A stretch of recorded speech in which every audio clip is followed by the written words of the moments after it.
Hi, how are you tonight? I wanted to read you another bedtime story, and I'm going to try to whisper. I hope that my microphone and my phone picks it up okay. I thought that I would read a Russian fairy tale. I grew up with Russian fairy tales, and I always loved them when I was growing up. So I thought that you might enjoy them as well. The book that I have is really pretty. It says The Firebird and Other Russian Fairy Tales.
The story that I want to read is called The Snow Maiden.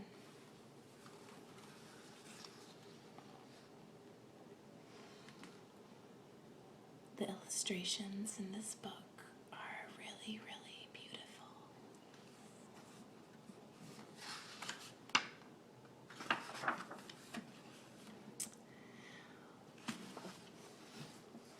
Once upon a time, there lived a woodcutter and his old wife.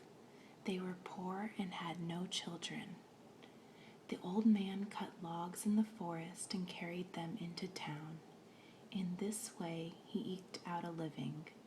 As they grew older, they became sadder and sadder at being childless. "We are growing so old. Who will take care of us?" the wife would ask from time to time. "Do not worry, old woman. God will not abandon us. He will come to our aid in time," answered the old man. One day, in the dead of winter, he went into the forest to chop wood, and his wife came along to help him. The cold was intense, and they were nearly frozen. "We have no child," said the woodcutter to his wife. "Shall we make a little snow girl to amuse us?"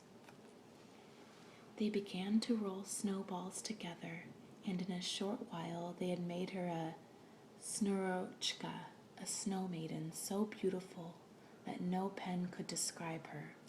The old man and the old woman gazed at her and grew even sadder. "If only the good Lord had sent us a little girl to share our old age," said the old woman. They thought on this so strongly that suddenly a miracle happened. They looked at their snow maiden and were amazed at what they saw. The eyes of the snow maiden twinkled. A diadem studded with precious stones sparkled like fire on her head. A cape of brocade covered her shoulders. Embroidered boots appeared on her feet.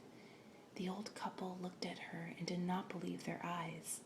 Then the mist of a breath parted the red lips of Snegurochka. She trembled, looked around, and took a step forward. The old couple stood there, stupefied. They thought they were dreaming. Snegurochka came toward them and said, "Good day, kind folk. Do not be frightened. I will be a good daughter to you, the joy of your old age. I will honor you as father and mother." "My darling daughter, let it be as you desire," answered the old man. Come with us, our longed-for little girl.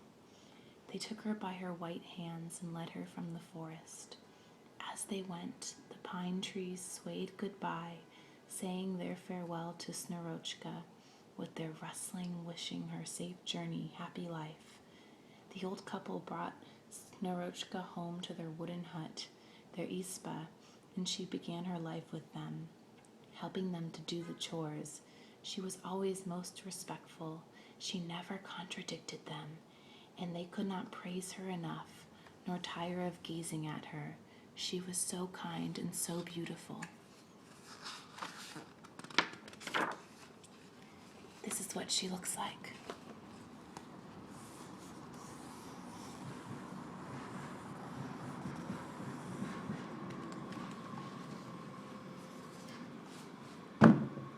Snegurochka nevertheless worried her adopted parents. She was not at all talkative, and her little face was always pale, so pale. She did not seem to have a drop of blood, yet her eyes shone like little stars, and her smile, when she smiled, she lighted up the isba like a gift of rubles. They lived together thus for 1 month, 2 months. Time passed. The old couple could not rejoice enough in their little daughter, gift of God. One day the old woman said to Snegurochka, "My darling daughter, why are you so shy? You see no friends. You always stay with us, old people. That must be tiresome for you. Why do you not go out and play with your friends, show yourself, and see people? You should not spend all your time with us, aged folk." "I have no wish to go out, dear mother," answered Snegurochka. "I am happy here." Carnival time arrived. The streets were alive with strollers, with singing from early morning until late at night. Snegurochka watched the merrymaking through the little frozen window panes. She watched, and finally she could resist no longer. She gave in to the old woman, put on her little cape, and went into the street to join the throng. In the same village there lived a maiden called Kupava. She was a true beauty, with hair as black as a raven's wing, skin like blood and milk, and arching brows. One day a rich merchant came through town. His name was Mizgir, and he was young and tall. He saw Kupava and she pleased him. Kupava was not at all shy. She was saucy and never turned down an invitation to stroll. Mizgir stopped in the village, called to all the young girls, gave them nuts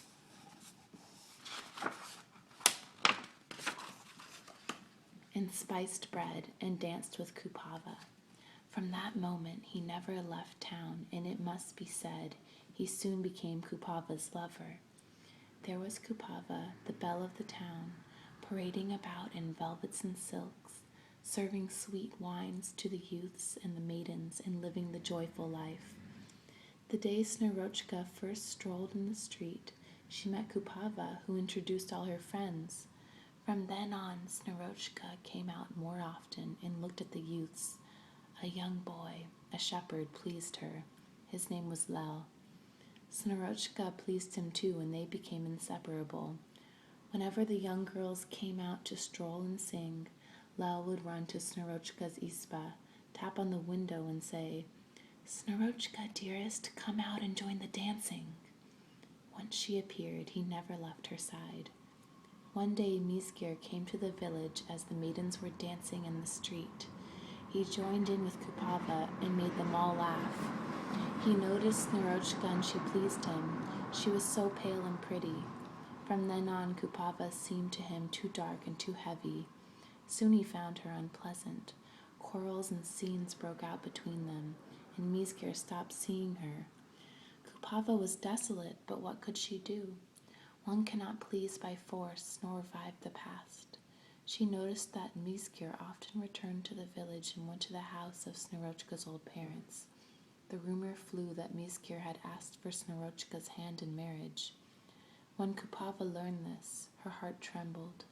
She ran to Snegurochka's isba, reproached her, insulted her, called her a viper, a traitor, made such a scene that they had to force her to leave.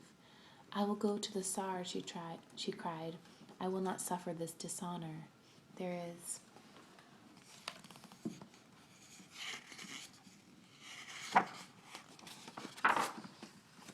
There is no law that allows a man to compromise a maiden, then throw her aside like a useless rag. So Kupava went to the Tsar to beg for his help against Snegurochka, who she insisted had stolen her lover. Tsar Brandy ruled this kingdom. He was a good and gracious Tsar who loved truth and watched over all his subjects. He listened to Kupava and ordered Sorochka brought before him. The Tsar's envoys arrived at the village with a proclamation ordering Snegurochka to appear before their master. Good subjects of the Tsar, listen well and tell us where the maiden Snegurochka lives. The Tsar summons her. Let us make ready in haste. If she does not come, we will take her by force. The old woodcutters were filled with fear, but the Tsar's word was law. They helped Snegurochka to make ready and decided to accompany her, to present her to the Tsar. Tsar Brandy lived in a splendid place with walls of massive oak and wrought iron doors. A large stairway led to great halls where Bukhara carpets covered the floors and guardsmen stood in scarlet caftans with shining axes. All the vast courtyard was filled with people. Once inside the sumptuous palace, the old couple and Snegurochka stood amazed. The ceilings and arches were covered with paintings. The precious plate was lined up on the shelves. Along the walls ran benches covered with carpets and brocades, and on these benches were seated the boyars wearing tall hats of bear fur trimmed with gold. Musicians played intricate music on their tympanums. At the far end of the hall, Tsar Baredi himself sat erect on his gilded and sculptured throne. Around him stood bodyguards in caftans white as snow, holding silver axes. Tsar Barendi's long white beard fell to his belt. His fur hat was the tallest. His caftan of precious brocade was embroidered all over with jewels and with gold. Snegurochka was frightened. She did not dare to take a step nor raise her eyes. Tsar Barendi said to her, Come here, young maiden. Come closer, gentle Snegurochka. Do not be afraid. Answer my questions. Did you commit the sin of separating two lovers after stealing the heart of Kupava's beloved? Did you flirt with him, and do you intend to marry him? Make sure you tell me the truth. Snegurochka approached the Tsar, curtsied low, knelt before him, and spoke the truth, that she was not at fault, neither in body nor in soul, that it was true that the merchant Misker had asked for her in marriage, but that he did not please her, and that she had refused his hand. Tsar Brandy took Snegurochka's hands to help her rise, looked into her eyes and said, I see in your eyes, lovely maiden, that you speak the truth, that you are nowhere at fault. Go home now in peace. Do not be upset. And the Tsar let Snegurochka leave with her adoptive parents. When Kupava learned of the Tsar's decision, she went wild with grief. She ripped her sarafan, tore her pearl necklace from her white neck, ran from her isba, and threw herself in the well. From that day, Snegurochka grew sadder and sadder. She no longer went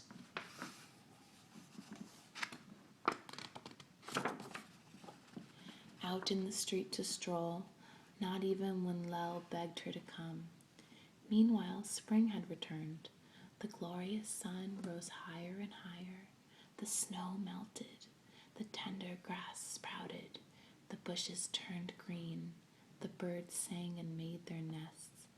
But the more the sun shone, the paler and sadder Snegurochka grew. One beautiful spring morning, Lel came to Snegurochka's little window and pleaded with her to come out with him just once, for just a moment. For a long while, Snegurochka refused to listen, but finally her heart could no longer resist Lel's pleas, and she went with her beloved to the edge of the village. Lel, oh Lel, play your flute for me alone, she asked.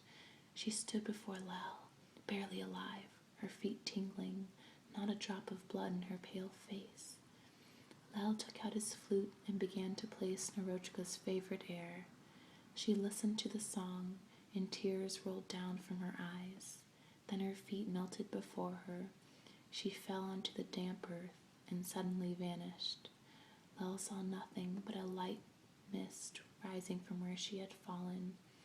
The vapor rose, and disappeared slowly in the blue sky.